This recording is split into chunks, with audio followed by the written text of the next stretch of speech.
happened? We kicked your ass. That was amazing. Let's go. Beat down in New England. Ba-da, Welcome in ba-doo-ba-doo. to the CHGO Bears Postgame Show, presented by DraftKings Sportsbook, America's top-rated sportsbook. Download the app. Use promo code CHGO when you sign up. Holy crap. I mean, that was just a pure domination, not only in all three phases of football. Eberflus kicked Belichick's ass. I think Bill Belichick was onto something when he spent 7 minutes telling us how good the Bears were. That was such a relaxing fourth quarter. We were just sitting back. If we had cigars, we would have been smoking them. Justin Fields had an amazing night. You were just on your phone the entire fourth quarter responding to Patriots fans. I was just I mean, I'm having a great night. This is so much fun. Time. This is just utterly glorious. 33-14, the Bears over the Pats. Feels like we should be like 5-2. Kind of sucks that we're 3-4, but hey, what a night of football for a team that just got a whole lot better after the mini whatever you want to call it bye. Has Justin Fields ever looked that comfortable and confident? You know, I don't think so. The Bears haven't looked that complete in years.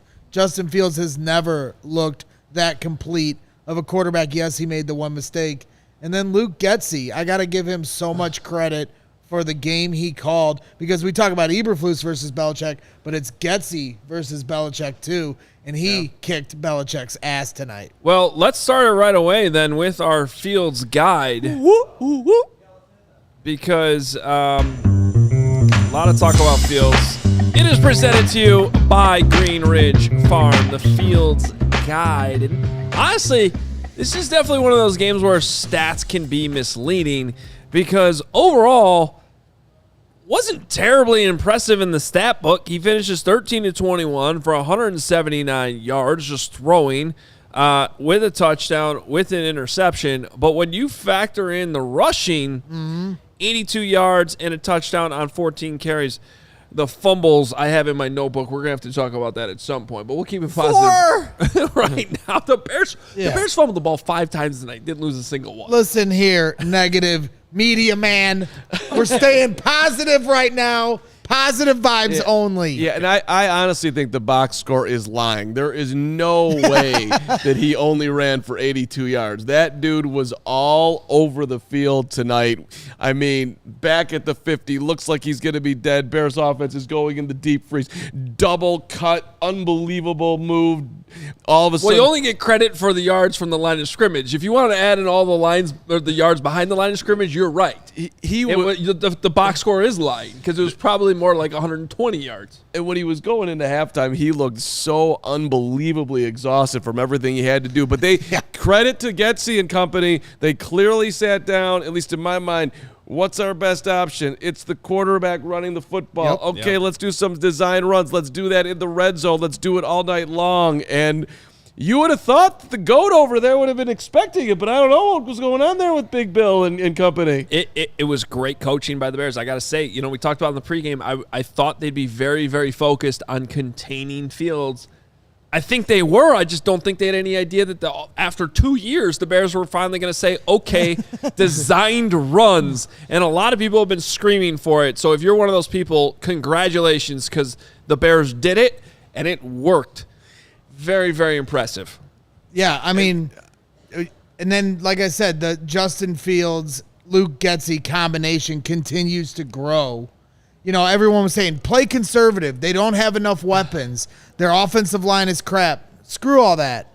You play too conservative, and then you tie both hands behind Justin's back. He's already got one hand tied behind his back with the talent deficiency that this team still has. But at the same time, you have a good play calling scheme like Luke Getsy had tonight. The wide receiver screen. That was a great play. I'm going to take my victory lap. I called it pre-snap. But how many fans or anybody could call that out pre-snap? They're playing 9 yards off. You're 5 wide. Throw a wide receiver screen. How many times has that happened to the Bears? The Bears did it to the Patriots. Refreshing to see. But that play in particular, number one, it was impressive. Bragg screamed it out. He screamed it out before the snap. And it was a strong-ass Greg Bragg's moment. But Also was strong. That play by Fields to get it to Herbert, that was a high degree of difficulty to get that 1 yard pass, which by the way, if we're floating back and forth from just moments that are kind of make you scratch your head. Some of these like just nothing throws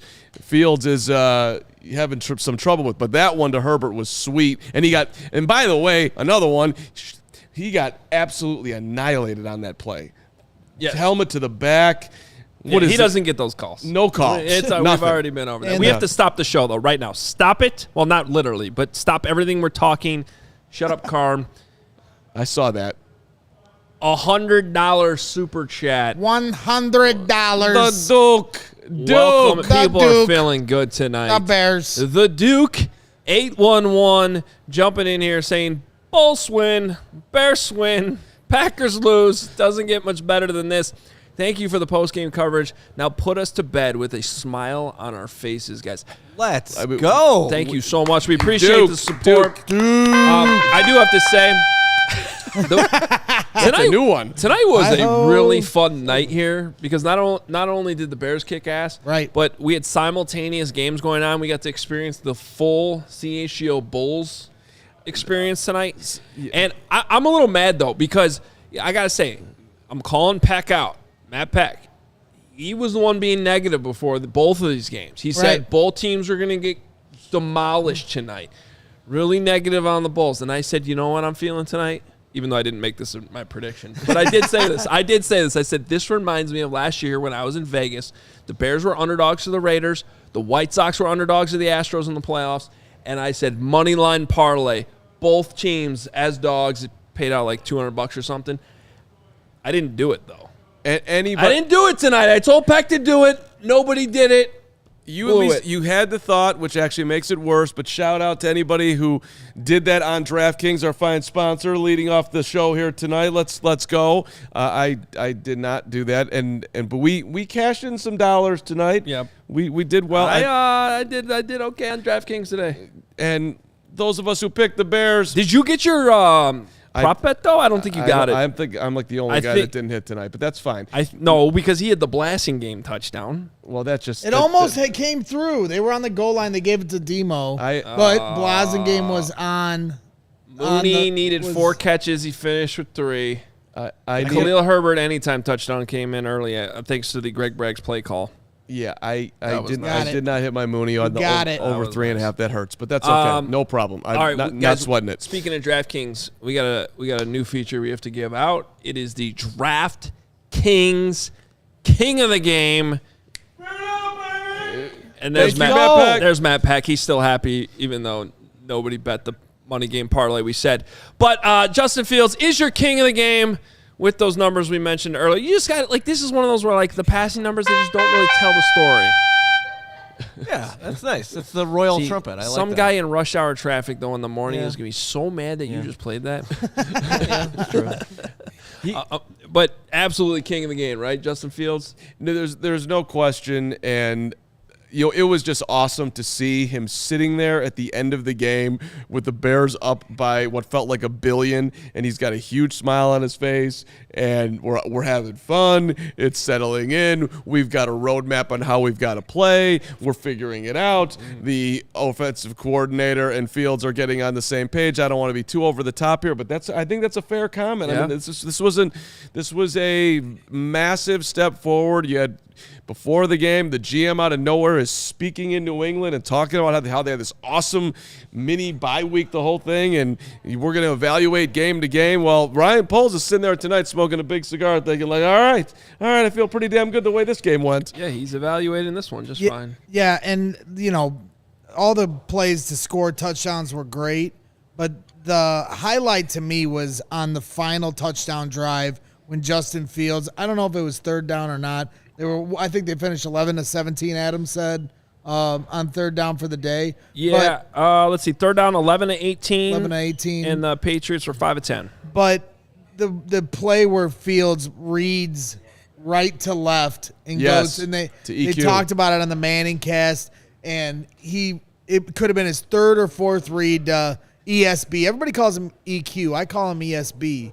But regardless, It was just such patience shown by Justin Fields and like kind of put the cherry on top of such a complete game, whether it was with his legs or his arms or, I can't speak enough of how well Luke Getsy called the game tonight. But in that moment, Justin Fields just looked like a complete quarterback. We all know his athleticism, but it's the reading the field and being patient behind the pocket and trusting his offensive line that we're waiting for. And obviously when he has better pieces, that will come with that. But for now, to see that with the talent that he has or lack thereof around him is just such a sight for sore eyes. He talked about how he's, let me pay attention to when I get myself sped up from getting hit. And he got hit plenty tonight too.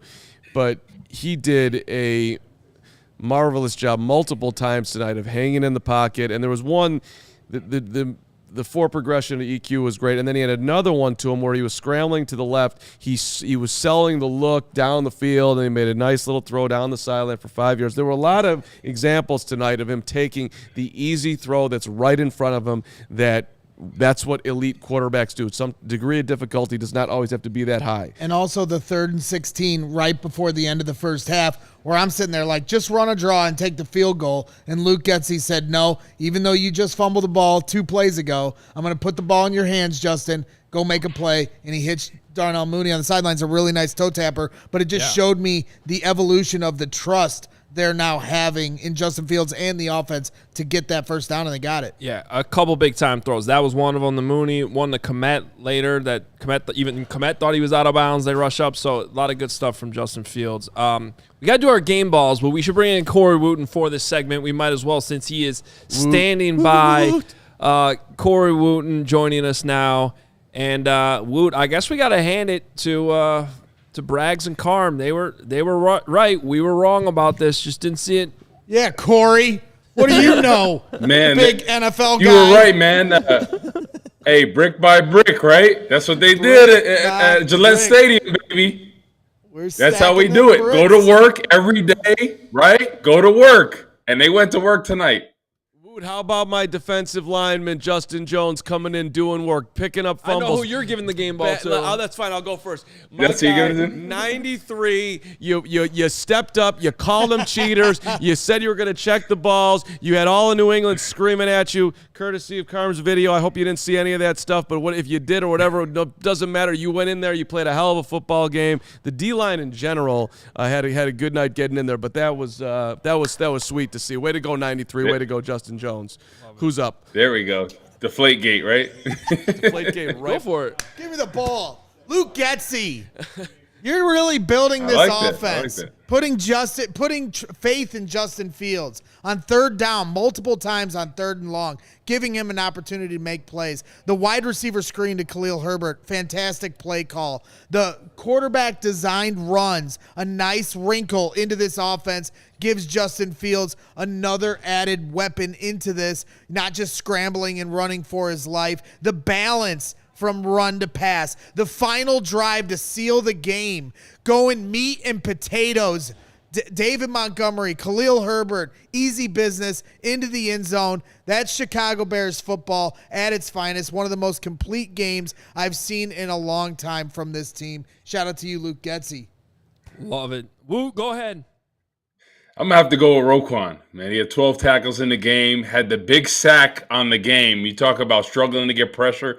What does Alan Williams do? He dials up that blitz where the two defensive tackles come inside. Roquan goes up, comes around for the huge sack, has the interception, was flying all over the field. And hats off to Alan Williams. He had a great plan tonight. That's 2 back-to-back really good games for the Bears defensively. It was great to see them step up. And the big thing, right, I talked about the rushing defense, only allowing 70 yards in this game. This was huge for the Bears defense, and especially that front seven, gaining confidence in there, stopping the run. Yeah. There's a lot of great ones in the chat right now. I mean, I agree with all of them. Dominic Robinson had a great game. Monty and Herbert, where are you going? You know what? I'm going to give it to Matt Eberflus because I think this was a big game for him as a head coach, just to go into New England. The sky was kind of falling the last couple weeks. Your defense is getting questioned. That's what you came to Chicago with. You're not developing the quarterback, which I realize is more Luke Getsy's thing, but still, like, there weren't a lot of good things going. and he goes into the mini bye and he says, we're going to spend this time making corrections, figuring out what's wrong. And how many times in the past have we heard that, like from coaches? Yeah, we're going to work on this, but then you don't really see anything different in the game or the results don't work.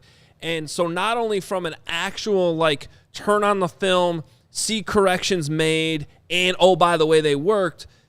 Against Bill Belichick, though, also, like, that counts for something. And then we always talk about the buy-in, too, when the new coach coming in. And I think when you start to lose and you hear players like Justin Fields question after the Washington game, like, I'm so tired of being close. Like, we have to see the results.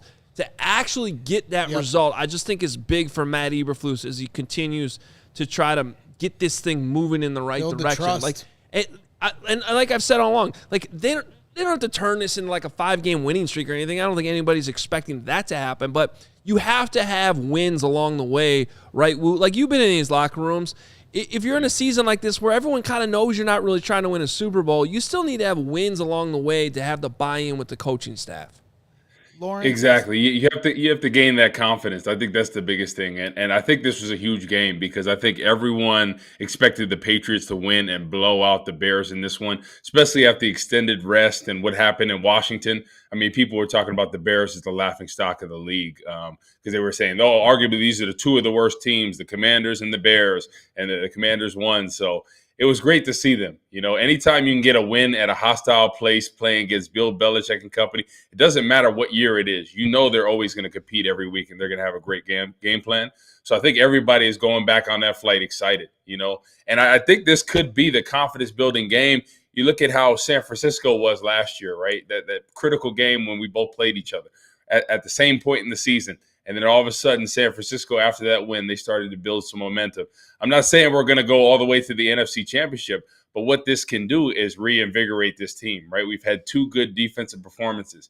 Now the game plan calling with Luke Getsy, allowing Justin Fields to use his strengths, right? Some of those rollouts, some of those nakeds to get his confidence up, you know, relying on that run game.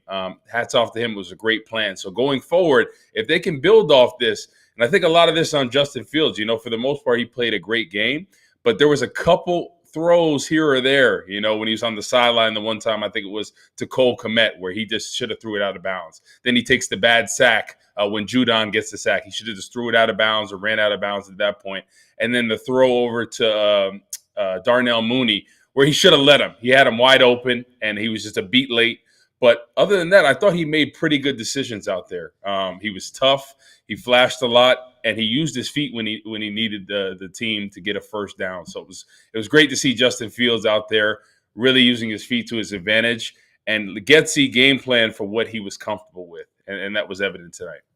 Yeah, I mean, definitely there's some corrections that need to be made with Justin, but it's always good to teach those things after a good game overall than with some of these struggles that they've had recently. We have to, again, though, stop the show because Carm, I was mad. Not mad, but I thought there was a missed opportunity by Justin Jones after he recovers that fumble not to, like, do something with the ball to, like, show it was deflated.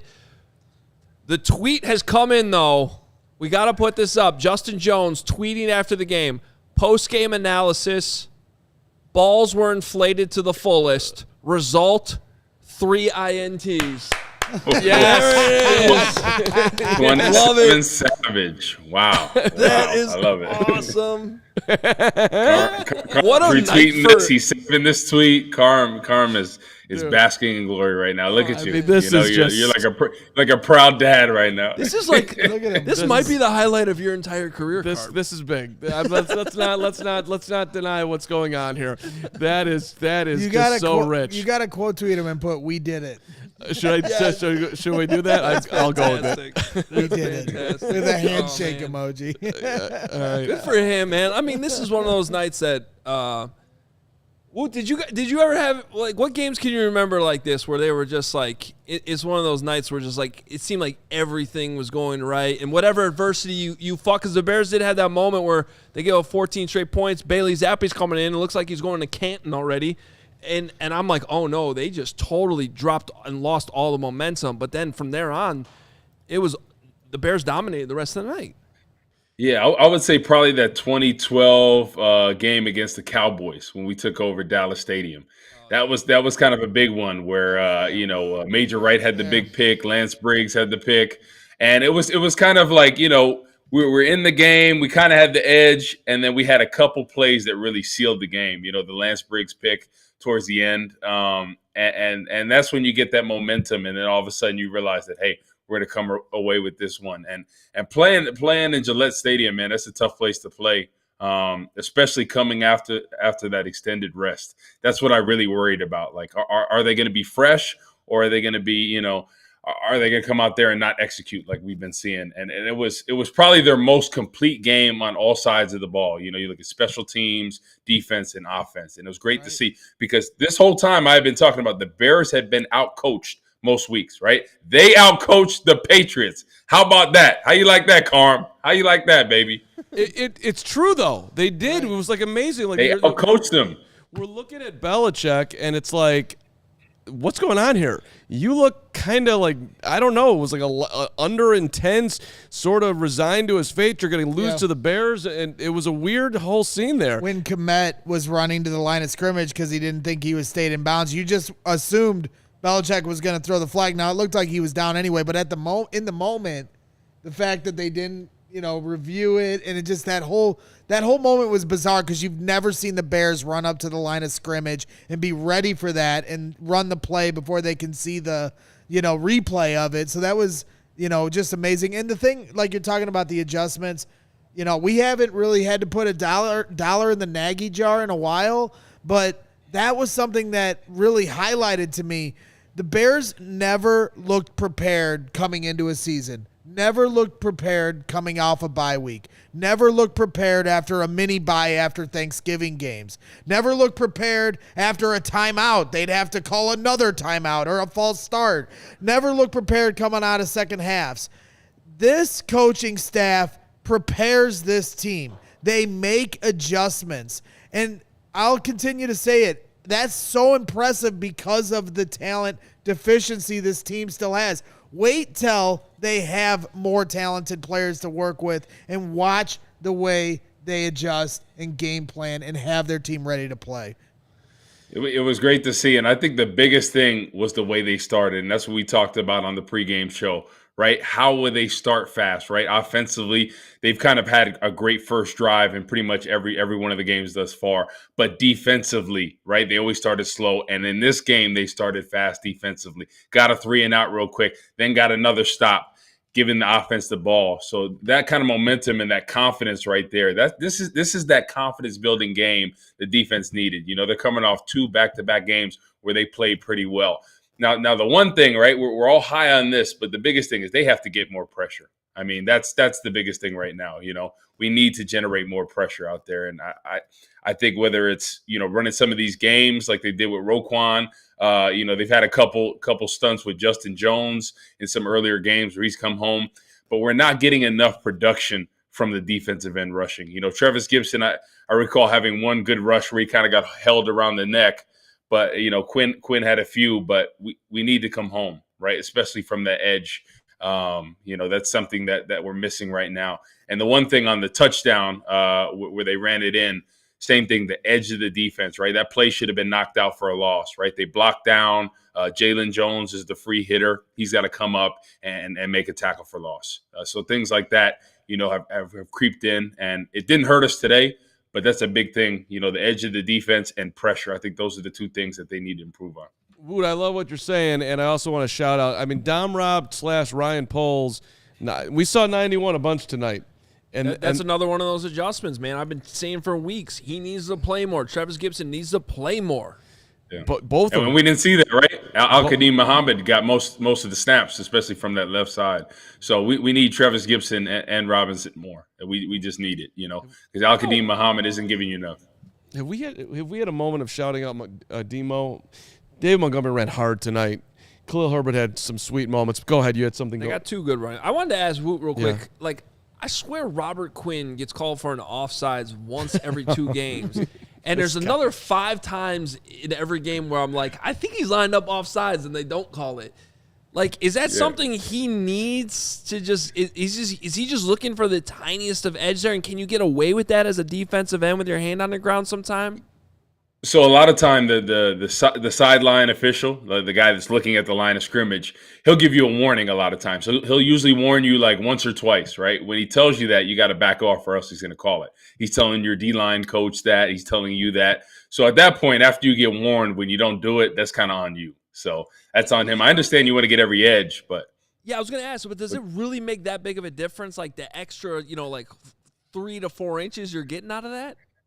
Hey, man, sometimes it really does, right? That's the difference between a sack fumble and being able to get it for an incomplete pass. So sometimes it makes all that difference. And defensive lineman, you're trying to get every edge, whether you can get a jump on that cadence, right? If you hear him in there on one, hey, I'm telling you, you're going to get that jump of a lifetime. Oh, look at the great get off. And I heard the count, baby. I'm ready to go. He's got to be getting super frustrated that he's not getting there. But at least early in the game when he got upfield, didn't get to the QE, but then he came back and he I forget who it was, but he laid the wood pretty hard, Robert Quinn did, on coming back on one play. So I'll tell you what I see. Quinn's effort is there, right? 100%.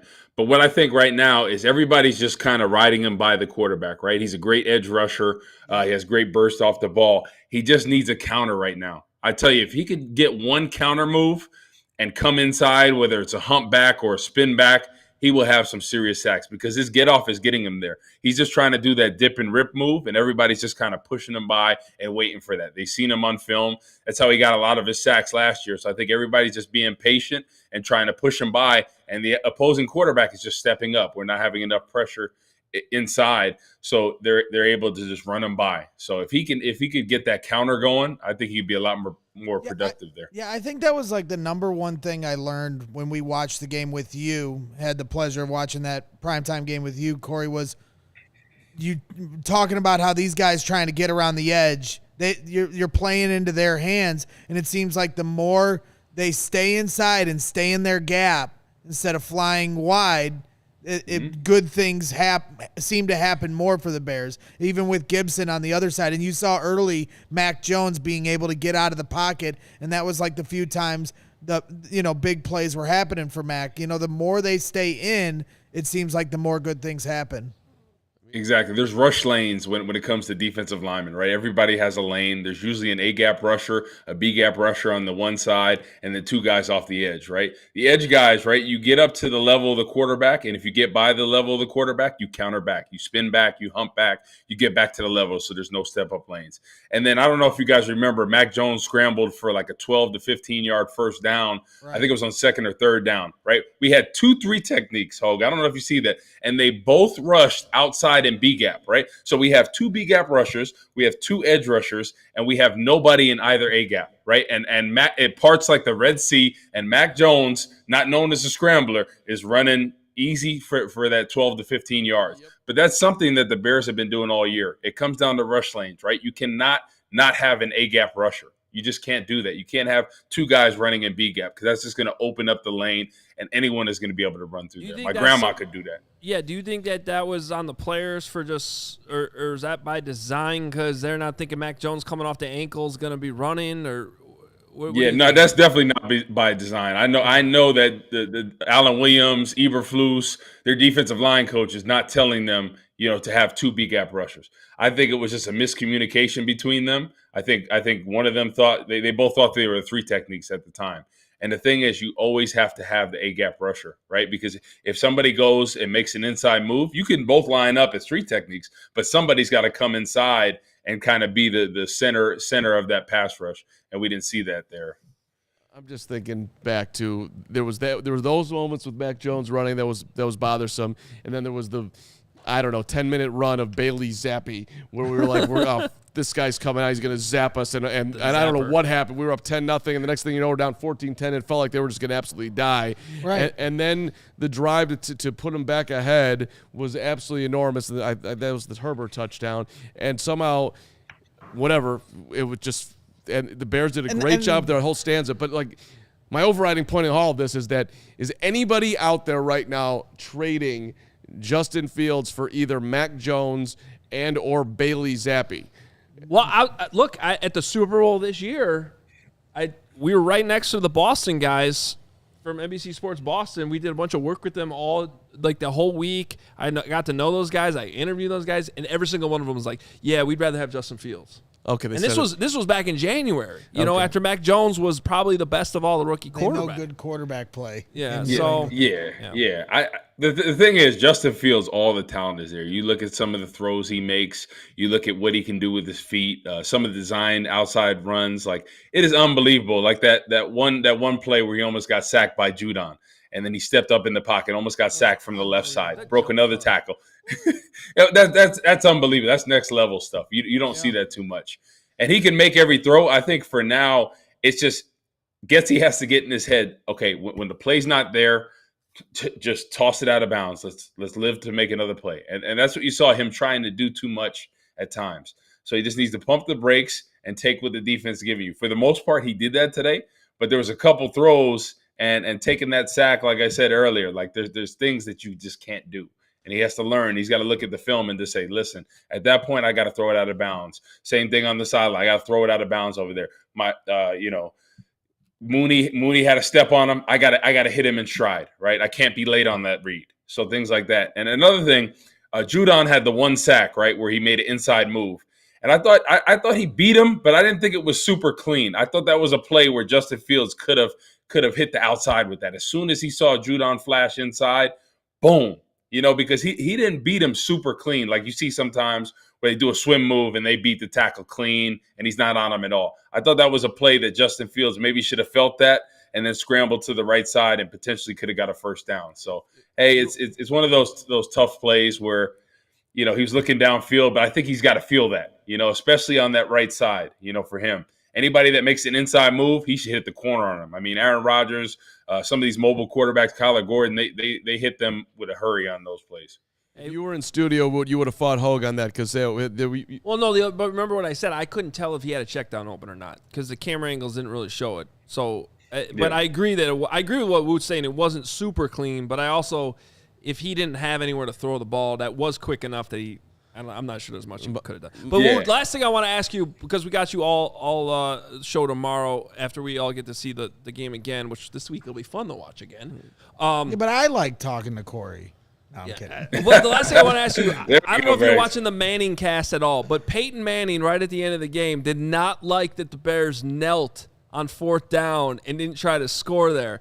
He said, when you get an opportunity to score 40 in Foxborough, you score 40 in Foxborough. He didn't say it like angrily. He was like, he kind of did though. You could kind of tell he was channeling his look. It's like, yeah, just score 40, you score 40. He had some battles against the Patriots and Tom Brady back I felt like I wanted him to slam it on him one more time. Let's go. What did you think about that whole sequence?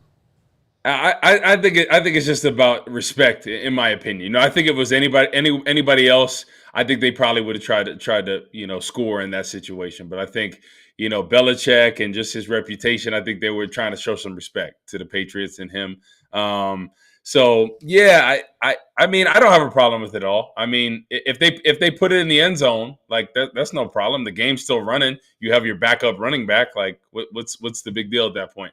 But going for it on 4th down, trying to run up the score at this point because they're going to play the Patriots in the future, right? And it could be a different situation. So I think that was the right decision.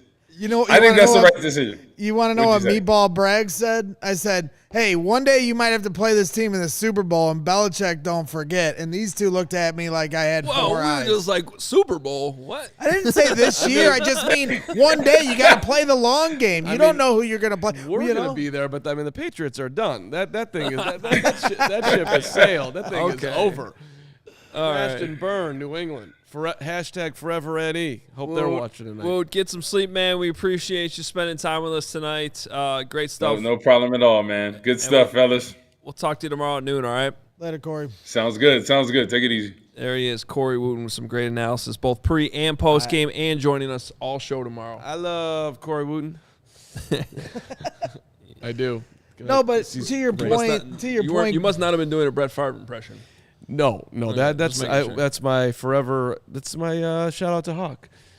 Oh yeah, that's a Hawk. The Hawkaroo. Come on. To your point, Carm, about when Bailey Zappi, I call him Frank Zappi because it sounds like a drummer for Led Zeppelin, but when Bailey Zappi. Wait, hold on. Don't you mean Frank Zappa? Like the That's artist? why I said Frank Zappi, yes. Yeah. Bailey Zappi. He's not a drummer for Led Zeppelin. Whatever. I'm not a musician. I'm with you, buddy. Thank you. I think. Mark's always got my back. So listen, Mark. Yes, Greg. When you brought up how I think it's going to get lost in the shuffle that the Bears were on the ropes at one point in this game. I'm sorry. I can't get Frank Zappi, almost like John Bonham. It's close. Thank you. Jeez, it's a sports show, people. Mark Listen, Knopfler.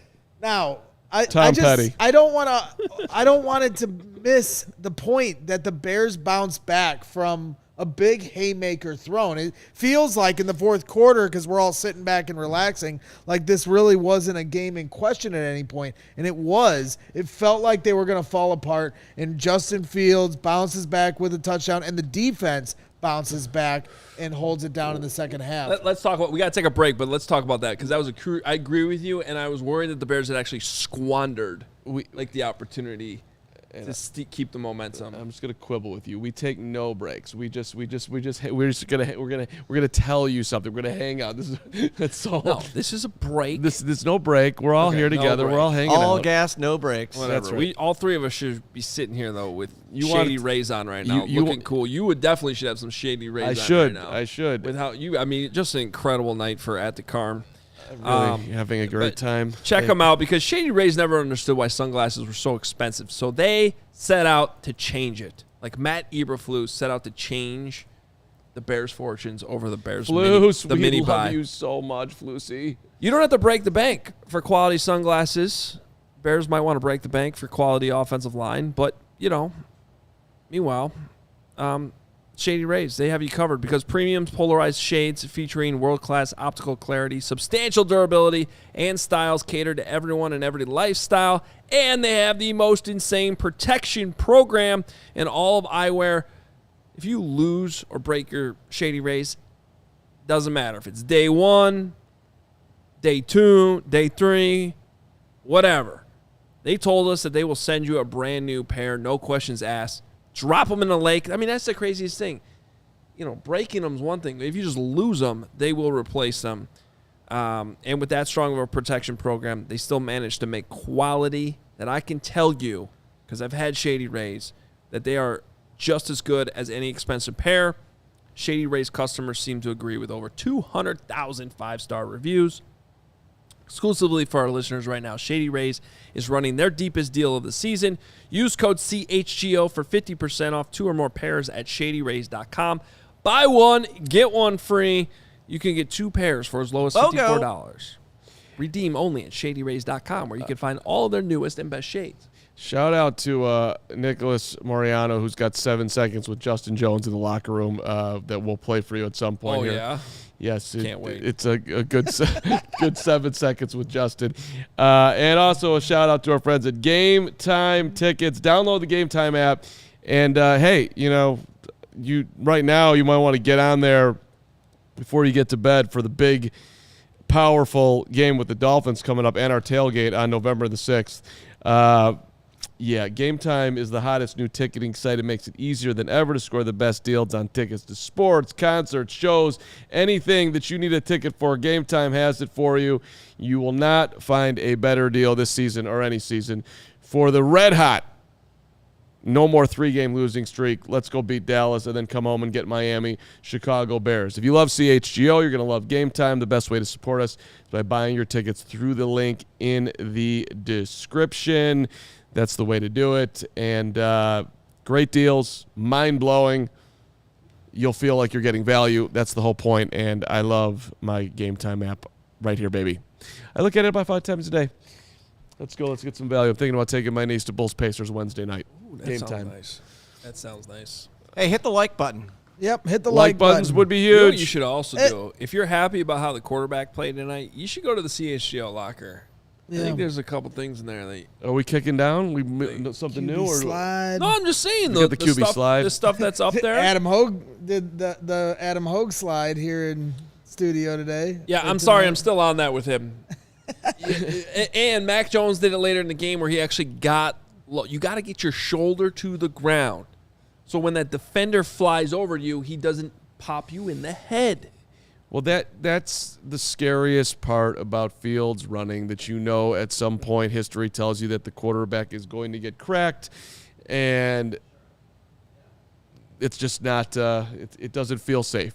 Think if Fields listens to you, and people should go find Twitter and Hoge's video. It was a good solid slide by you. Thank you.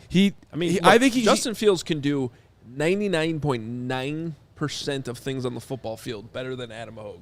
No question. I'd say 100. I'd say 100%. You think he can baseball slide better than me on the field? Yes. If you were in the field and you tried to do it, you'd be dead. Oh no, I would be. He had perfect form, Carm. What are you talking about? Are you kidding? We're talking. Hey, the tape says otherwise, Carm. The tape says otherwise. The tape says that you were in the CHGO offices with Kevin Koenig, Mark Carman, and Greg Braggs and Lawrence Bennett. You are 100% right, because I would have taken the snap and I would just immediately curl into a ball in the middle. Then he was going to demonstrate how to throw out of bounds. Yeah.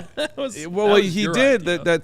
Listen, he was great and he was far from perfect, and that's what the Bears have. But he's moving. He's getting better.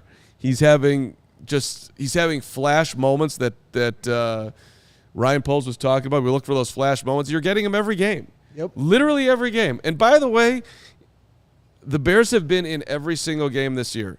It is unfortunate. It is almost unlucky that they are 3-4. They should be, I would think, at minimum 4-3. This was the first game that was without doubt. The other games they could have won or they could have lost. This was the only game. Well, I guess the Packers. The Packer game was kind of. They almost had it down. They should have had it down to 7 if people knew how to use replay. They weren't really in that game. The Packer game they were less in. They were, but it was, that's true. But it was going to be a 1-score game, so it wasn't a complete blowout. It wasn't as bad as it's been in the past. So you could at least make it. I mean, they were competitive. They should. They were driving against Minnesota. Emir Smith-Marset happened. The Giants, I mean, we've had Velus Jones happen multiple times this year.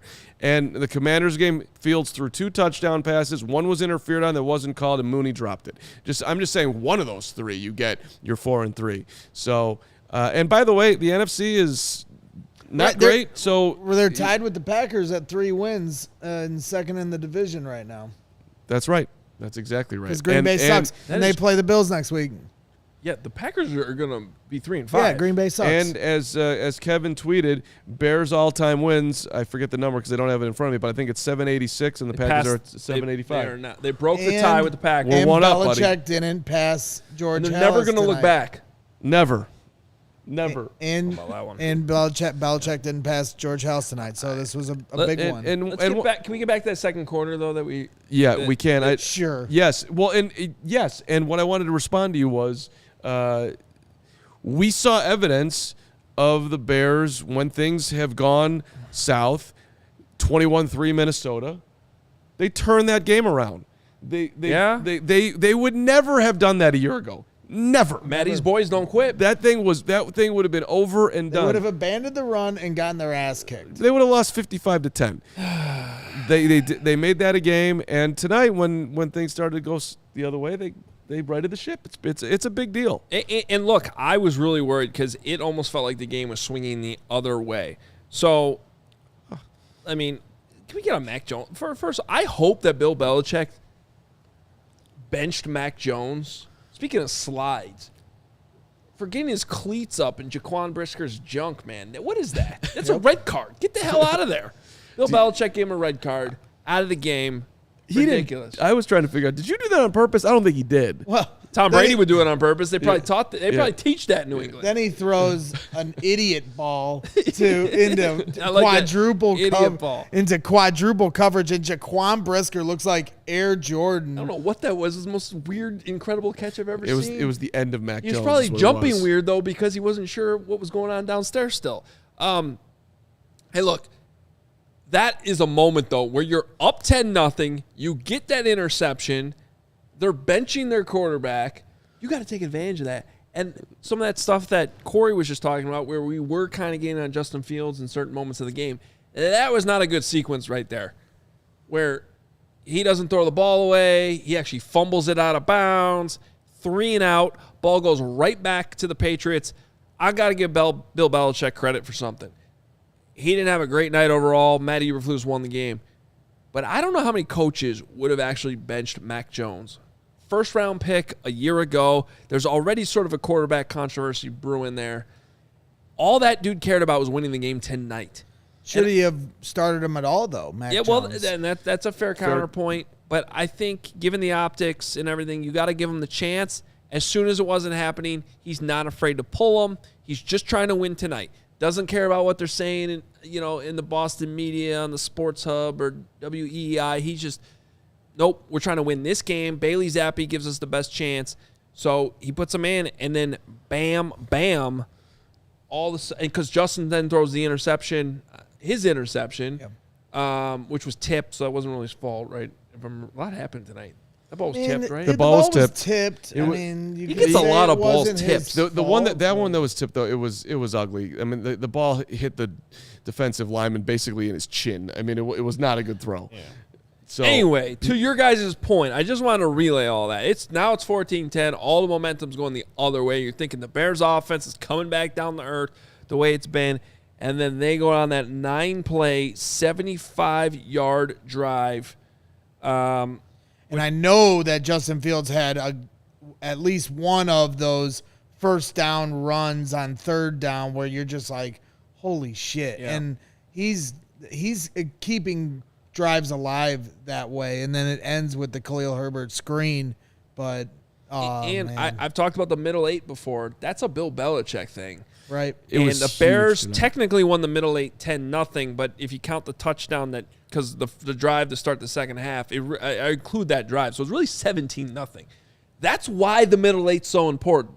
And the Bears were the team that won that whole sequence. Yep. So to go 17-0 in that time period, that is huge. That's why the Bears won tonight, in my opinion. That's massive. I got to give them a lot of credit for that. The Bears, by the way, they rank 31st coming in tonight. They're 31st in the NFL in plays per game. So which is not necessarily as bad of a stat as it sounds, because what they're doing and what they did tonight, and I like it, they take the full play clock in between each play.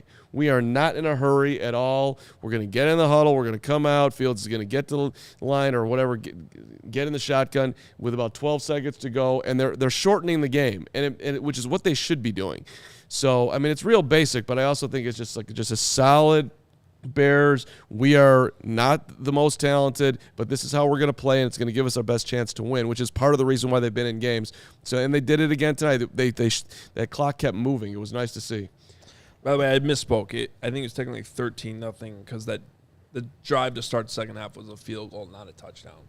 But still, it's still a huge part that they. How about this from my buddy Zach Pearson from the Bear Report? He tweeted, Justin Fields in 3 career Monday Night Football games, 755 passing yards, 162 rushing yards, 62.5 completion percentage, 3 total touchdowns, 2 picks. See, I tried to ask him this week about playing on Monday night, and he just said he didn't care about what day. This was their first primetime win in 10 attempts. They were 0 for their last 9. And that's like a Mortal Kombat thing. If they had lost 10 in a row, a portal opens up. I may not get my Frank Zappi, puns right, but I'm going to get my Mortal Kombat stuff right. Finish it! Well, do you remember what I said late in the second quarter? And quickly got jumped on for saying it too early. I got it in my notes, What did you say? I was just like... It probably upset me. No, it's just like the Bears look competent in primetime for once. Yeah. Like, it's already a victory. And it's our last primetime game, too, so a good way to finish the year. Whoa, not flexed, anymore. Man. Flex them next week, baby. Flexing the Flus. Flexing the Bills game. Bring on the Bills! We're actually ready for the noon games to come back. Yeah, please. Oh, that's an automatic win because it's a Saturday game. The Bills one? As long as Justin Fields not playing on Sunday, it's a victory. Wait, the Bills game is a Saturday? I gotta say, I really enjoyed this Monday night experience. I mean, it would be nice to have a nice noon. Well, you Dallas. can't flex a Monday nighter. You can go to Sunday night. No, I understand. Actually, is that a new thing this year? You can't flex Monday night? I hope to God they can. No, you can't. I mean, when we came in, I swear they're starting that or Maybe something. you can. Seriously, think about how much your Bears life has changed in the last, call it 7 hours. At 5 o'clock today, there was like 3 people in the city that were excited excited about watching the Bears play tonight. We were. No, we were not. I mean, there was Yes, we were. the minimal. The attitude in here was of like, oh God, please like do something, and there was not a whole lot of confidence behind it, even though some of us picked him. I'm with Nick W. from Germany. Please don't flex him in the primetime. Please. That's my buddy, Yeah. Nick Verha. Shout out to Nick. It's like 5:30 in the morning. Nick. Yeah, he was there in London. Yep. That's where I first met Nick. He's a great dude. Werewolves of London. I don't know why I just sung Yeah, that. you had It's drinks Halloween. with him at. I did. the famous Finishing Three my Kings. point. No, but Playoffs. Okay. Next year, Monday Night Football games can be flexed. I knew there was something. Starts next year, so you don't have to worry about that this year. Do we have that Justin Jones audio? We'll see. Let's see if we can get that up here. I've got the thing on So, screen. Will it because- actually work? I don't know. 'cause Let me He get looked it so here. angry in this video. Nick Moreano. How about that he fueling sends the the- flames? Remember, they can't see it yet. Oh, I got it, but it's just funny how Nick keeps filming him as he walks away. So just Well, I haven't heard this yet, so All right, let's give this a shot. Here we go. and the camera angle of the filming when he walks Here we away. go. All right. Making me laugh. Balls. They were inflated to the max. 3 picks. So that's okay. Walks off. They Okay. were inflated to the max. 3 picks. So that's okay. For those of you listening to the podcast, Nick tweeted this video. He said he asked That's a great Justin job. Jones about if the footballs were inflated, and that was his response. That's like, you ever see that gif of Ralphie from The Simpsons peeing his pants? Like, that's Yeah. what Nick Yeah. was when he's, okay. Okay. He just started peeing himself a little bit. Okay. I mean, Nick wasn't even gonna let him get to his locker. He went mid locker room. Yo, what are those? What's up with those balls, Justin? I wonder if that was before or after Justin tweeted that, because it was the same response. That's a good question. As what his Oh tweet my was. God. I think Timestamps. Nick prepped You know what we learned Justin for tonight? that tweet. He obviously heard the music just Oh. like you did. He definitely it got to him for sure. 100%. 1,090%. Yes, clearly. I just still think it would have been great if after he'd recovered that fumble, he just did something with the ball to like squeeze it or just test it. Or if he went like that would have been unbelievable. what happens if he had gone like T.O. and just pulled out a needle and just deflated it? That'd have been amazing. He would have been fine. I've done the timestamps here. Justin Jones won by a lot, unless Nick just didn't tweet out the video. Yeah, he for might a not long have tweeted. time. There's a lot going on in the locker room. Okay. It may have been a while before Okay. he tweeted that out. All right. I don't know. By the way, Nicholas Moreano will join us here in a little bit to We give hope. us the locker room update, so he can answer that question. Maybe he knows. I excited. think. I also don't really care. I think the response is great regardless. Did you see Jones still had his game face on, man? He still wants to go at Belichick. I think Bunch my- of cheaters. I Let's think go. my most disappointing moment of the game was when Kyler Gordon didn't get the pick six, because I thought for sure he was going in. Would that have been 40 too? Yeah, it would have been 40. He would have gotten the 40 points. Like him and Brisker, it's just like the other thing that you have to consider too is something I said all offseason was like keep your expectations low as far as the win-loss, but keep your expectations high for the development. And you have to give Matt Eberflus and Alan Williams a lot of credit. These are two rookie DBs. It is so hard to be a DB in the NFL as a rookie and play well. And these guys the last few weeks have been playing very, very well. Kyler Gordon especially here got an interception. Should have got to the house, but that dude fast. Yeah, by the way, someone's saying Gordon's slow. That receiver was unbelievably fast. Yeah. Yeah. But Kyler Gordon's not slow, but he's not the fastest burner going. And by the way, thanks to everybody in the chat here. Just an awesome chat tonight. Rob Schwartz, appreciate you shouting out the Jones interview. And Pinky Pig felt like Super Bowl 20. Damn right it did, Pinky. That was 46-10, 33-14. I mean, but we just have New England's number. Hit New the England's like nothing. button. Yeah. Come on, Pig. Hit the like button. Hit the like button, pig. How do we know that Pig hasn't hit the like I don't button? know. I'm just saying. Or just, everybody, not just pig. Yeah, everyone. We appreciate you guys. Pig, Everybody tuning in. Pig, I think you've hit the like button, but if you haven't, hit the like button. We appreciate it. This is Do I got to do another super chat? No. No, we do have a bunch though. We have a bunch. We can knock out some super Yeah, chats here. let's Otherwise, I was do going to it. say let's go to Carm's notes.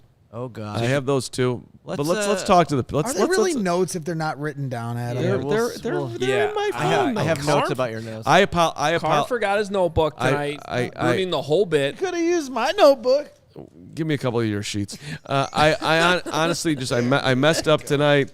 I messed up. Just to crumble up some papers. I took the notes out at home today. I was doing whatever the hell I was doing, and then I somehow didn't pack them in my backpack. But The third grade notebook is completely falling apart. I know. I got too excited when the Bears went up late in the first half and it started ripping apart. But they're good notes, I promise. Let's see what people are saying in the super chat. What's Casey Monroe got here, or what's Ryan Burton got? Yeah, Lawrence, why don't you just give them to us? Thank you. Sure, Ryan Burden, $20. Thank you very much, Ryan. Man, shout out to Braggs. Called the win, and you can just tell how much he loves talking Bears. It's awesome to see. Meatball subs on me tonight. All right, Ryan. Thank you, Ryan. look, let's go. Ryan. what? Carm picked it too. Why does Braggs get all the credit? No, Let's it's go. Are you 5-3 on the season? No, how many games? I've missed two, the Giants and the Packers game. The Packers game, I won't live down all year. That was an embarrassing pick. So you're 5-2. But the Packers I'm aren't 2 good and this 4. year. I'm 2-4 picking games. This is a very tough team to pick this year, for sure, especially this early season where they've had winnable games that they've lost. But, the last couple weeks I've started to kind of find my rhythm with how this team's looking. Washington on a short week made sense that they were going to have a letdown. You're 100% picking the Cowboys next week. I don't want to tip my hand because you guys are going to start copying me, and I'm competitive. I want to do well. Oh, I am in this 100% rankings. asking Kevin for your pick this week just so I can copy it. That's the other thing. We submit them to Kevin. Kevin makes picks too. I'm like, I want Kevin's picks in before I show him mine. What do we think the line will be for the Dallas game? Cowboys by 4? It's in Dallas? It is in Dallas. It was already a 7.5 point come on. line, I think. Yeah. No, 4. I mean, but to Ryan's 4? point, as far as why I felt good about this game, and I really did. It was genuine. It wasn't some meatball like just picking to appease the Bears Twitter fans. It honestly felt like the right spot because of the quarterback situation. Just like San Francisco when they had Trey Lance in there, there's quarterback questions, rustiness with Mac Jones. It felt right. The secondary's really starting to take a step in the right direction. And then offensively, the last few weeks, Minnesota and Washington, even though Washington may have been the craziest game we've ever seen, there were silver linings underneath the madness. They should have scored on the first 3 possessions. And I know Bears fans hate the word should have. And then at the end of the game, Justin Fields threw 2 game-winning touchdowns that were dropped. So I saw where they were right there, and I know Justin said in the postgame after Washington, I'm sick of being told that, but it was the truth, and they took that into the night and took it over the hill against a team that's kind of in flux with their quarterback. It was the right spot. All right, let's teams that are 3 and 4, by the way, just real fast. Niners, Packers, Falcons. I'm just talking about the NFC. Commanders, Cardinals, Bears. One of those teams is going to make the playoffs, just for the record. Bears should beat the Commanders. Great. Mark Gauthier. This actually came in very early in the stream, so this was $4.99. He said, hey, boys, it's 4:17 a.m. in Easingwold, England. I'm going to say it's now 5:14 a.m. And he says, I'm stoked after that performance by the Bears, much more awake than the Thursday night game. So hopefully he's still watching. Thank you, Mark. Christian Lynch with a $5 super saying, behold! Love that one. Thank you, Christian. By the way, if you're liking what we get a lot of new people jumping in post game. Make sure you hit that like, please, and subscribe button. Please. We do these shows all week long. We got another one coming for you at noon tomorrow after we watch the tape. You can get these in your feed every single day, and not just Bears stuff because we cover every single Chicago sports team and. The Bulls show was going on simultaneous with us tonight. It's a 3-part process. It's a like, it's a subscribe, it's a turn your notifications on so you know when shows are coming in. There you go. Yeah, all those things. Oh, look at that beautiful subscribe button popping out there. Okay, so next up we have, how about this from PDXV Man, $10 super chat. Seeing Monty and Herbert both get 62 rushing yards and both good receiving days. Love to see both get actual snaps in great situations for each of them. I mean, shout out to you, Bill Belichick, by the way. You love having dual running backs. It's looking awful good in Chicago right now, and I saw a lot of people chatting tonight, pay David Montgomery, pay Demo. I don't think he's going to get like a huge contract. He should be very much affordable to the Bears with how much salary space they have, and shouldn't stop them from going out to get anyone else. You're not going to have to pay him huge money, I wouldn't think. Yeah, that'll be very interesting to see how that plays out, to be honest, because I could see him wanting to test the market, though, to see what's going on. And obviously, I don't think you're using the franchise tag on him. You're probably using it on Roquan. So that'll be interesting to play out. I do think Montgomery is valuable, though. And if you can't keep him around for something that's reasonable, you do it. Okay, Adam apparently likes Kevin Fishbane. Thank Who you doesn't? for telling us that. Fishman. First of all, Appreciate that. I love Kevin Fishbane. Yeah, great guy. Great dude. So- I mean, I love Kevin Fishbane too, but to spend $2 to say that you like Kevin Fishbane that's worth it. It's awesome. That's Thank a you. level of Do that Fishbane again. love that I'm impressed. Adam, please do that every show that we ever have. Thank you. Next up, Casey Monroe says, I don't know if anyone feels this way, but with Fields, I have always felt hope, and just watching him play, you go, wow. With Trubisky, never felt it. You don't even have to mention Trubisky, Casey. I love the first part of that super chat. Hope. It's a dangerous thing. Yeah, but there is a lot of it with him because he shows such amazing athletic ability. Every game, he has at least one run where you are like, holy shit, that is the greatest play I've ever seen. You know, the Vikings game at the end where it looked like he had won the game and they call it back. You know, there's so many times tonight, not just the designed runs, but some of the times he got out of the pocket on third down. Yeah, he's got a lot of growing to do, and that's almost a good thing. Yeah, he needs to throw it out of bounds at times. You know, he needs to read the field better at times or feel the pot, all that stuff. But all the positives that he has going along with it shows how much higher his ceiling is. It's really exciting, and if he can figure it all out, put it all together, get some good talent around him, you'd have to assume that he is just going to take another step into becoming the superstar quarterback we all hope he can be. Hope. How many $2 Fishbane chats can we get? We've got Dirk throwing in his awesome. his love of Fishbane. He says Fishbane for life. Now they're rolling in. It's I love got this to be movement. like Then Fishbane's burners. Adam threw another $2 at us. Thank you, Adam. Why not? I like Kevin Fishbane. I love the double dip on that. That's great. Kevin Fishbane is really just a great man. He's This awesome. This is Edward amazing. Rhymes. Remember, it's raining. Take something off the ball. Why some of the nothing passes were off. He was reminding us about. So my only beef with that, though, I've been on this all season. The accuracy on some of these quick horizontal throws, they just have to be better. Some of them have been in the rain. Some of them have been on nice sunny days. Some of them have been in a dome. It's just one of the areas that Justin Fields needs to improve on, and I think he can. I mean, They're a lot harder than they look, those throws. apparently. They're on because every single one of them you have to hit the receiver in stride and to the right shoulder, depending on what kind of screen, or if it's just a flat, you're on this shoulder. If you're trying to throw a bubble, you're on this shoulder. It's not as easy as it looks, but Come on. an NFL quarterback should be able to do it. Thank you. And Justin Fields needs to be better in that area, 100%. A comfortable and confident quarterback just, hike, rip on those quick throws. Justin's still doing a lot of thinking, and so maybe that's behind some of those throws.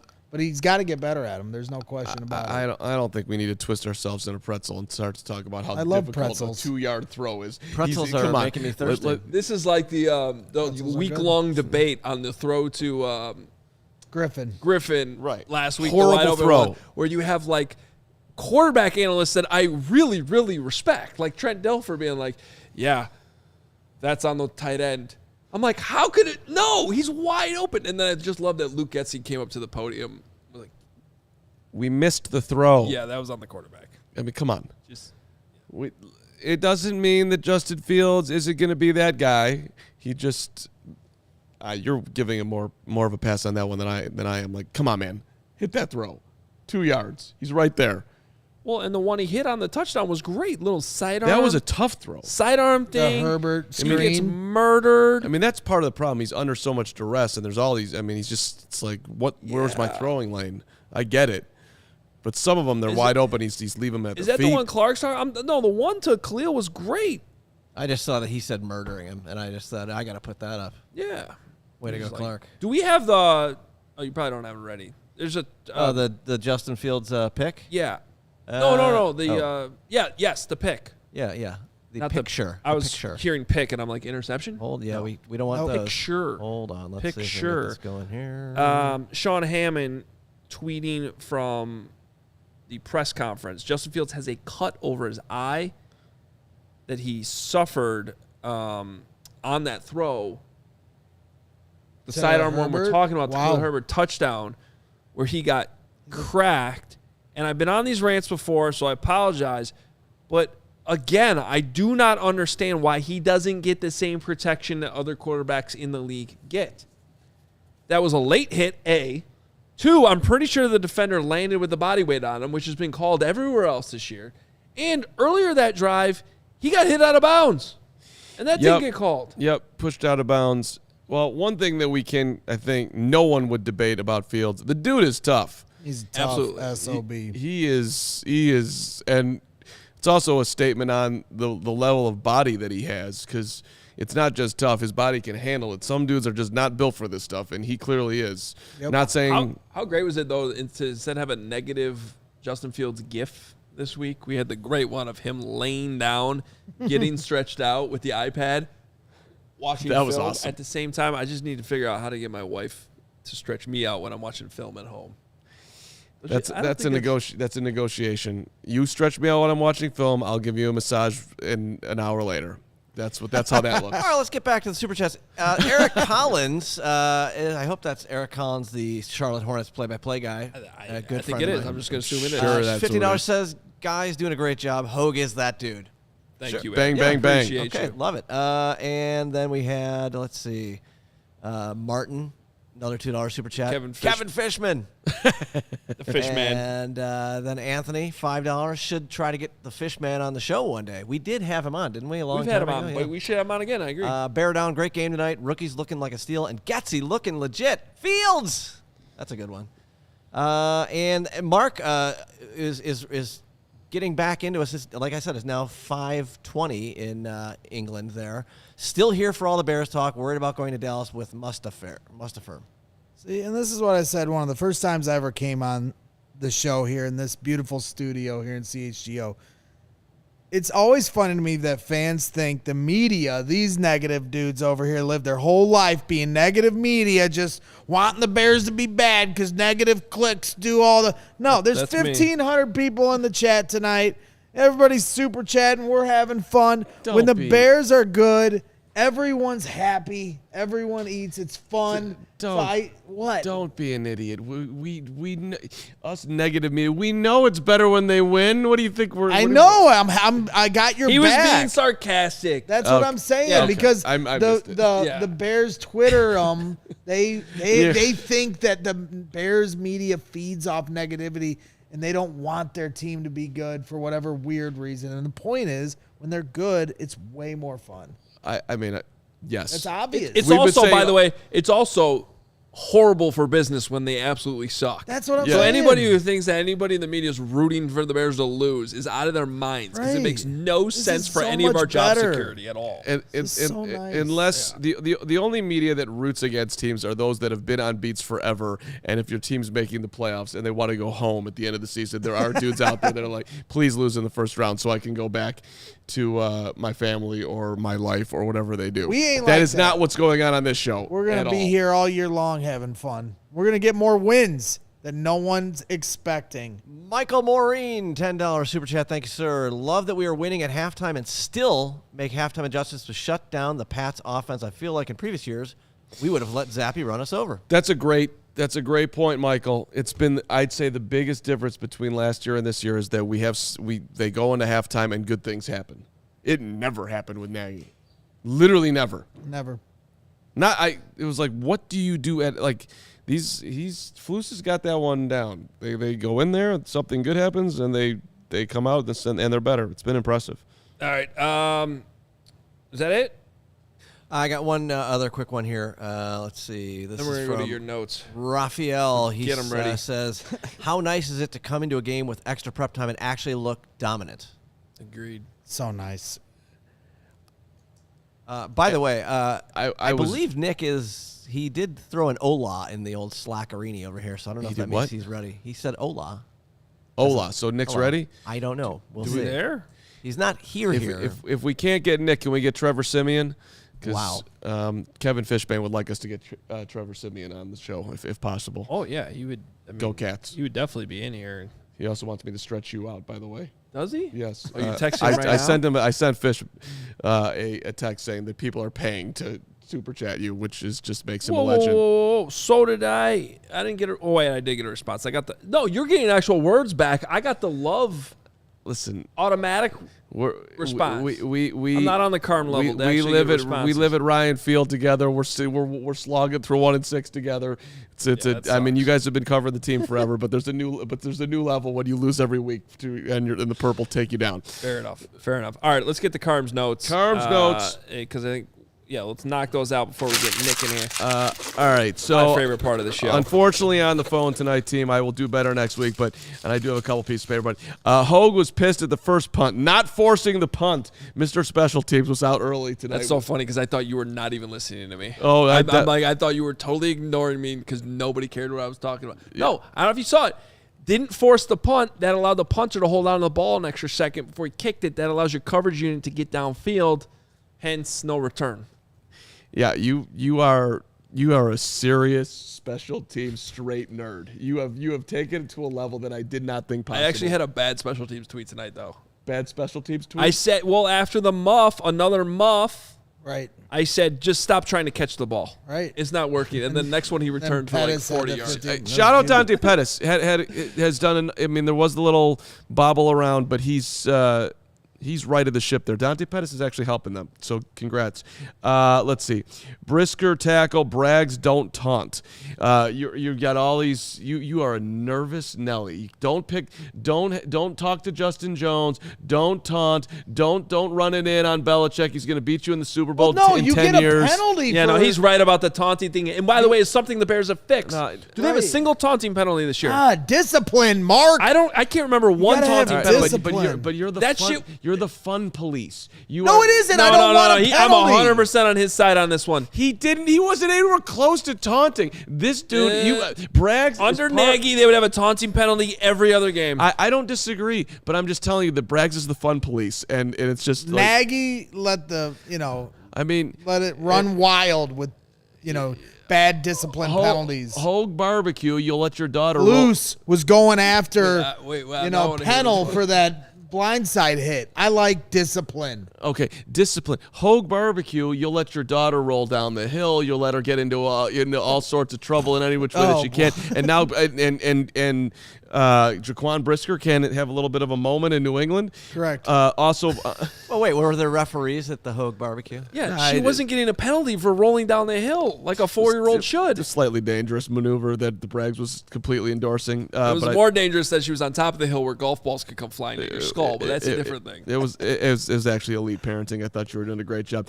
I loved every bit of Barack Obama tonight. He was just smiling, and it was enjoyable, and the Manning cast was awesome. Bill Burr was the best, though. Burrow was great. When Obama was on there, I was really enjoying myself. You guys freaked out on the toe injury to Lucas Patrick. A toe injury?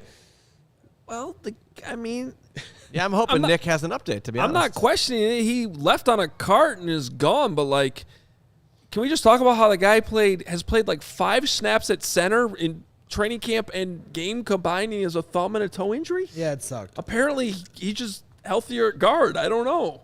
No, it just sucked. Yeah, well, listen, he's had a... You were like, Carm was like, I don't care. I'm like, it's a big deal. Because he hasn't been good. He's been fine. But he could have been better at center. We've been waiting The like guy 3 that weeks for replaces it. I don't disagree. I wish that he was healthy, but I wasn't gonna have a massive freak out that I'm and it was more so my point is that you guys were like basically like how can he go out with a toe injury but then he. All right, let's speed her up. Nick's got work to do. Okay, Moving right along.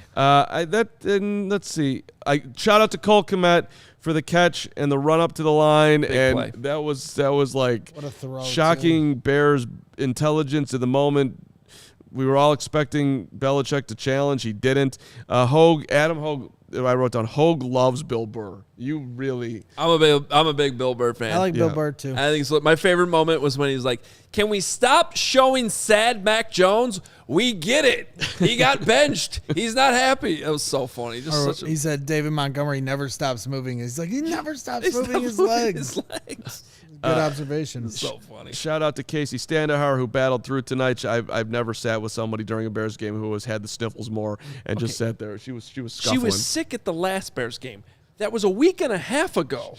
We're 2 weeks. 2 weeks now. She is. And I know I shouldn't talk. I was basically sick from week 1 to week 6, but like, what are we doing here? Get some antibiotics, girl. She's in your trouble. Immune system's up. There was one day like a week ago where she left early because she went to the urgent care. I'm definitely gotten sick tonight from sitting next to Casey, but it was still, her presence was much appreciated. Kevin Kadick, shout out to the head of content. Incredible hot dogs tonight. Yeah. It was, I don't know where he got them from, but it was straight delicious. And my last one before we get to Nick. Good meal. I had something in here that Cairo Santos, 50-yard boomer. Dude's Mr. Consistent, man. Cairo just gets the job done. I was questioning that decision. Yeah. I was like, it's 2 possessions either way. Why are you kicking a 50-yard field goal? Bam. Right in my eye. I got a million other notes. Carlos here. Santos just needed to listen to me that more. will do it for Carm's Not notes. to mention, Carm You're not had gonna to score. ask me and Casey what BDE meant. Oh yeah, I did. Yeah. That was that's on there too. I didn't read it. Yes. Carmy V tweeted out someone's got BDE. I didn't know. And what is BDE, Braggs? Big dick energy. Big dick energy. Didn't know that one. Thank you, Greg. Come on. Come on, Carm. You got to know that. Well, it was Carmy V who tweeted it out. Did you know what BDE was? Yes, I've heard of that, but I was. I mean, especially we were talking about Pete Davidson's movie like 2 hours ago. Yeah. Like he, of course, known Pete for Davidson, his BDE. Bill Burr, Well, BDE, and then comes Nick full circle. Foles, BDN. I mean, Yes. That's come what on. I was Sure, thinking yeah. about with Should we run an ad break before we get to Nick? Yeah, I guess we probably should. I mean, not an ad talk, not an ad break. No, yeah, we're not allowed to call it a break or. It's not a break. Carm We're gets not going cranky. anywhere. This is not 1962 WGN. We're in 2022. True story. My first day here, I had no idea how anything worked. That's why I literally walked in here 2 seconds after joining the team, and I didn't know that there weren't breaks. And I'm like, let's go to a break. And then it was just silence because I didn't know what the hell. I didn't know what the hell was supposed to happen. But apparently, I was supposed to keep talking. You've been doing podcasting since podcasting began. Yeah, but this was a new place, and this is getting way too inside podcasting. With Hogan Johns, we record those ahead of time, and they get edited in. We don't do them live. That's okay. We don't do them live. Okay, so you Yeah, and that's how most podcasts work, to be honest with you. But this is a live Don't stream. challenge me on podcasting. It's a live stream. there's no challenge. Let's go. I was propping you. I'm just kidding. All right. Hey, make every... You know what? We had a great night on DraftKings. I'm not going to lie. It was pretty good. There were some exciting moments in the football game. And moments that shouldn't have been exciting because we were really happy about Khalil Herbert just getting like one extra carry. And that touchdown, it worked. And you can make every play feel that exciting with DraftKings Sportsbook, an official sports betting partner of the NFL, and their unbeatable offers. Right now, new customers can make any $5 NFL bet and get $200 in free bets if your team wins. And I took advantage of this tonight. Everyone can boost their winnings with DraftKings stepped-up same-game parlays. Basically how it works is you throw down on stepped-up same-game parlays, and you get one per game day all season long. You just qualify with the right bets, and it automatically boosts it up depending on how many legs you have in the parlay. The more you have, the more of the boost you get. It's great. Download the DraftKings Sportsbook app now. Use promo code CHGO to get $200 free bets if your team wins. Just place a $5 bet on any football game only at DraftKings Sportsbook using code CHGO. Minimum age and eligibility restrictions apply. See show notes for details. I love DraftKings. All right. You're all over Hawk. I love Hawk. I miss Hawk. Hawk was the greatest. Okay. Chi-Town Cornhole is the #1 cornhole provider for Chicagoland and Illinois, dating all the way back to 2007. They've got the signature box style design. It can be digitally printed, covered in vinyl, and painted. The cornhole boards, they come with the built-in drink holders. recessed in on the back, the LED that lights up the hull and exterior. It's handles for easy carrying. Braggs carries him around. He's a straight pro. Yep. We'll be carrying him over to our tailgate on November the 6th. Bears, Dolphins. Nicholas Moreano is going to be there to wow us with his bags game and perhaps drink a couple beers before he goes and covers the game like the true professional that he is. They are veteran-owned and operated. They can ship anywhere. Corporate designs for your company's next marketing or social event, wedding gifts. You know you got your sports fans out there. I think Kevin was just at a wedding where everybody wore sports jerseys. A ton of Hawks fans were at that thing. Gifts for all occasions, especially for tailgaters, backyard barbecues. Check out their website, ChyTownCornhole.com. You can also follow them on Instagram at ChyTown Custom Cornhole Boards. Nick! Nice catch. Look at those hands. Better. Hey, I was sign ready. him up. You could play receiver for the Bears. Hey, first of all, did you get the clam chowder or no? Did they have it in the press box? I didn't see any. I had What the hell? grilled chicken wrap.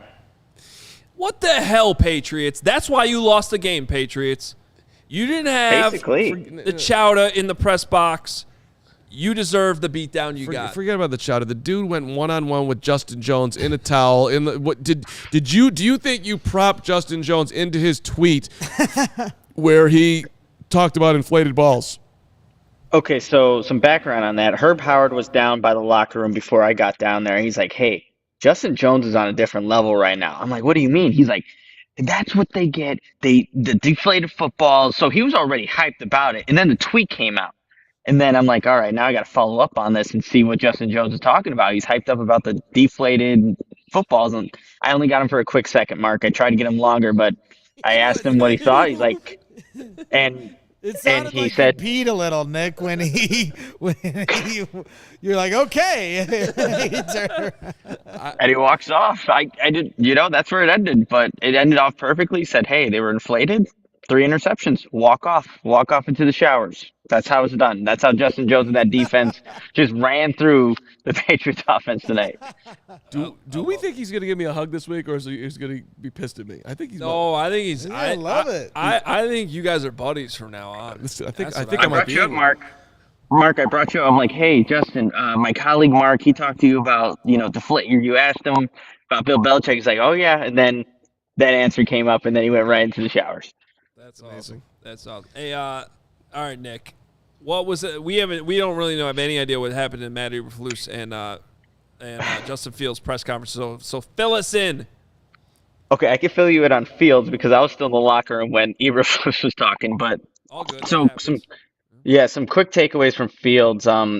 So he was asked about just using more design runs and what that did for the offense, because we definitely saw that throughout the night. He said it just opened up another element for the offense, and it just makes the offense more complex and opens things a little bit more. And, this is things that we probably have been thinking internally and have talked about it for months now, but they brought that in and wanted to implement that in the game plan. But it was something that they knew going into this game. Justin knew he was going to run the ball more. So they knew that was the game plan going in, and they executed pretty well tonight against the Patriots. He was also asked about the touchdown to Khalil Herbert. And that was actually the second time that the Bears had run that exact same play. The first time, the pass was actually tipped. And so he knew he had to adjust, do the pump fake, and then get it to him. And then he was asked, well, did you see it? He's like, no, I got smacked on that play. And I think you guys pointed out too earlier in the show, he had like a mark on the side of his eye there. But and he actually talked to the refs about it, like, hey, what did you guys see on that? Trying to get that personal foul penalty. I know you tweeted about it, Adam, during the game, but he's still looking for those calls when he thinks that he's being, flagged on some of these plays. And Patrick Finley followed up one more time saying, wait, did the Patriots look like the defenders look like they were actually trying to help you up? They're like, no, they were trying to argue that it wasn't a penalty. So they definitely weren't trying to help me on the play there. So he was talking about that. And then also, again, just going back to the RPOs real quick, guys, he's like, it just makes the offense more complex. If we can have that, he wants to keep having that moving forward. So great game plan. That was also, I talked to Equanimity St. Brown in the locker room. I'm like, I asked him, all these adjustments, you guys are reassessing everything. How did that play out in this game? And he just credits the coaches for really having them prepared with a game plan that they all executed, that played to their strengths. And you see what they did to the Patriots tonight. They were able to execute in all three phases. That's awesome. That's I think that's a huge statement right there. That look, you're getting buy-in. They're appreciate the players know that their coaches know what they're doing. That's a big deal right there. I think it is. Hey, I'm guessing, and you weren't. I know you probably don't have an update from Eberflus on Lucas Patrick's status, but did you happen to see him in the locker room or anything? Was he around? A toe injury to be, ruled out that. Well, I guess he was just ruled out as doubtful, but goes off on a cart. Like, just kind of an interesting one. Yeah, I didn't see him at all in the locker room. Yeah, I didn't see a couple. Like, I wanted to talk to Darnell Mooney. He wasn't around, and I figured he would be, but didn't see Lucas Patrick with that toe injury. So I guess we'll have to just get updated on that tomorrow, you guys. I did talk to Kyler Gordon, just talking about him and his interception that he got, and I asked him about the draft class, really. Dominique Robinson had a good game. So Jaquan Brisker got his interception on Monday night, and he's like, well, that's going to be the standard now. We got 4 interceptions. That's what we're looking to cause each and every game now as we're moving forward. Like, that's the standard we placed on each other. He also said, like, I should have scored on the interception. He was just a little gassed. He said, like, they were running up tempo, and he said that he just didn't have enough gas. But he's like, next time I really got to score that touchdown. I love that one too. I don't know, man. I think what's that, Tyquan Thornton? I think it was, and he's a burner. Yeah, dude, he was flying. He was going so fast that even though Gordon picked off that ball, I was like, well, maybe they should have drafted him. It did look because I need a big. It'd be nice if the Bears had a big, tall, fast guy like that. But I'm obviously I'm kidding there, but it looked like Secretary Nick, compared to I Seabiscuit. don't think he was outrunning anybody there. Nick, did you get a chance to talk to Darnell Mooney? No, he never. By the time I was in the locker room, and that's where I went first. Like, he never showed up. So, and I asked around to see if anybody had seen him, but nobody.